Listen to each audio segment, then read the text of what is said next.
Dalam laporan pidana kita mengenal adanya istilah delik aduan dan delik biasa dalam hukum pidana. Dalam hukum pidana, tindak pidana atau delik dibedakan menjadi dua, delik aduan dan delik biasa.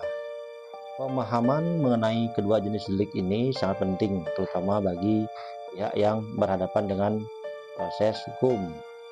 Yang pertama adalah delik aduan. Jadi delik aduan ini adalah tindak pidana yang hanya dapat diproses apabila ada pengaduan dari pihak yang dirugikan. Tanpa adanya laporan dari korban atau pihak yang berhak mengadu, aparat penegak hukum tidak dapat memproses perkara ini. Selain itu, dalam beberapa kasus laporan dapat dicabut selama masih dalam tahap penyidikan. Jadi kalau kita perhatikan contoh-contoh kasusnya seperti kasus pencemaran nama baik, kemudian juga ada seperti misalkan kasus perzinahan, kemudian juga ada penghinaan ringan.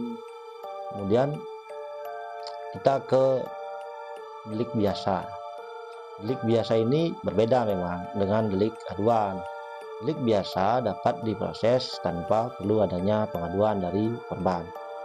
Aparat penegak hukum memiliki kewenangan untuk langsung melakukan penyelidikan dan penyidikan. Begitu diketahui adanya tindak pidana, selain itu laporan dalam delik biasa tidak dapat dicabut setelah proses hukum berjalan.